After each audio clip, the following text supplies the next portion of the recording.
On this episode of Facility Files, we're going to take a look at the entire growth cycle of this fairly new auto-flowering specimen, solar vapor. Let's take a look inside the state licensed commercial facility. Man, we're going to track the lifestyle and the phenotypic expressions of auto-flowering specimens for the purpose of research and professional documentation.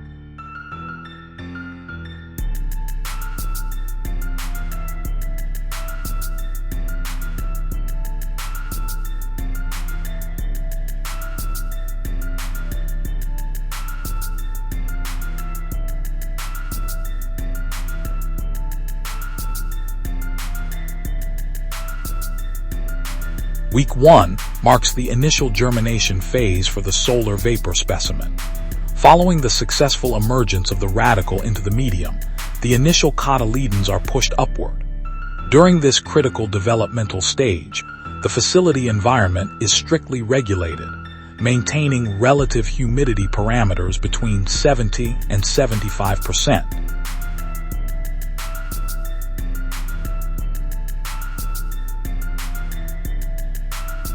Vapor pressure deficit, VPD, is locked in precisely, utilizing moderate photon intensity to support fragile structural development without inducing phototoxic stress. By week 2, subterranean root zone expansion accelerates rapidly. Above ground, the second and third internodes develop robust, vibrant foliage. Precision perimeter hydration is observed to stimulate outward lateral root propagation rather than central saturation, maintaining optimal medium moisture equilibrium without waterlogging the substrate.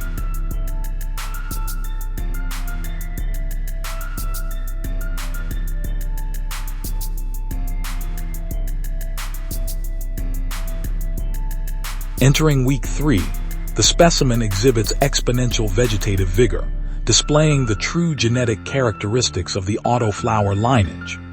At this juncture, structural manipulation techniques, such as low-stress canopy redirection, are often applied to expose lower internodes to optimal light penetration, establishing a uniform, flat canopy architecture.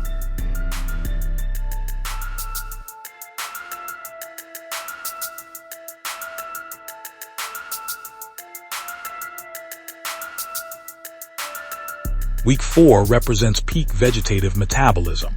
The specimen demonstrates high transpiration rates and significant macronutrient uptake to fuel structural expansion.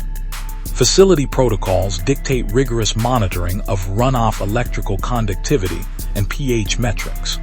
Nitrogen inputs are precisely calibrated to support both vertical and lateral growth, avoiding any nutrient toxicity or foliar clawing.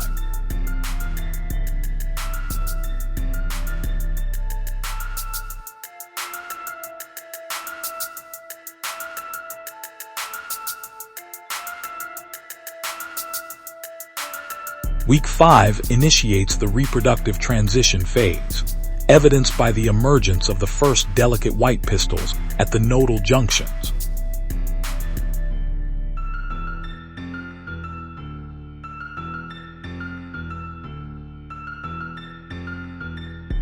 Nutritional protocols shift from nitrogen-dominant vegetative formulations to a balanced reproductive profile emphasizing phosphorus and potassium to support forthcoming floral development.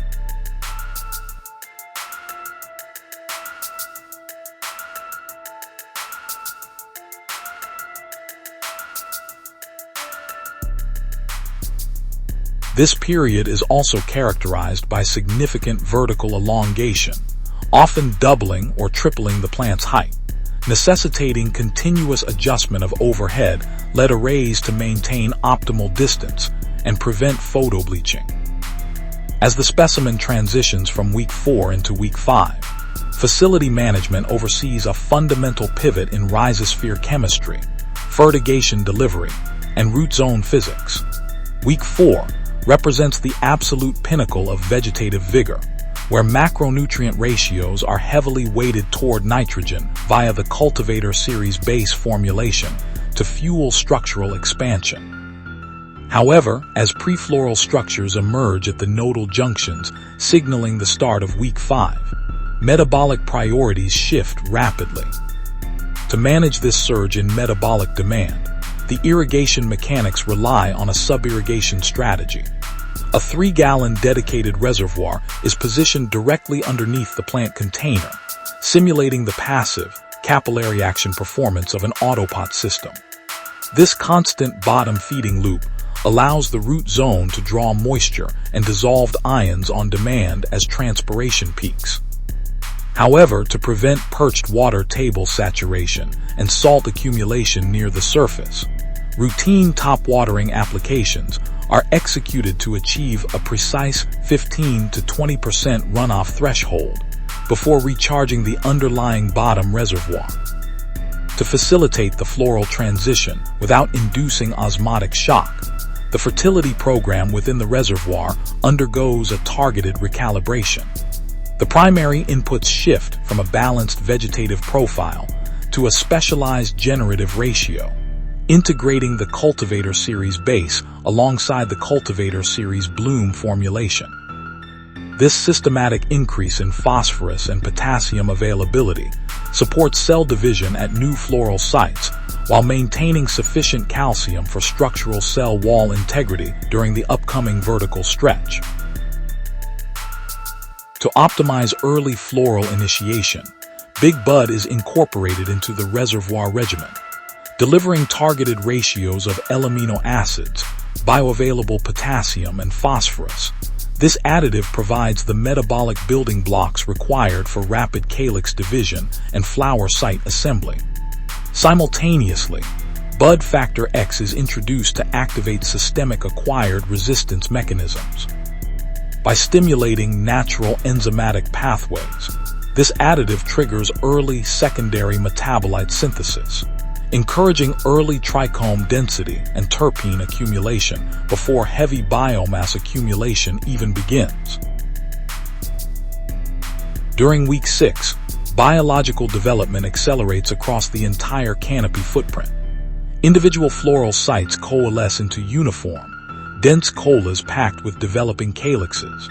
Heavy trichome production initiates on the surrounding bracts and sugar leaves, generating a highly complex and aggressive terpene profile that requires robust industrial carbon filtration for proper atmospheric management. By week 7, exceptional biomass accumulation occurs as colas swell and stack, requiring structural reinforcement via trellis netting or plant stakes to support the weight load. Week 8 is characterized by mass accumulation and the maturation of resin glands as the specimen allocates maximum energy into dense flower formation. Morphological changes include the darkening and receding of pistils into the swollen calyxes. Large fan leaves begin to display chlorosis, exhausting stored nutrients as the plant senses the culmination of its life cycle. Microscopic analysis of glandular trichomes becomes a daily protocol, evaluating the ratio of clear, opaque, and amber resin heads to identify the precise window of peak secondary metabolite expression. Finally, week 10 marks the culmination of the cycle with osmotic flushing and harvest execution. Residual mineral salts are cleared using pure water protocols to ensure uncompromised terpene expression and a clean final product.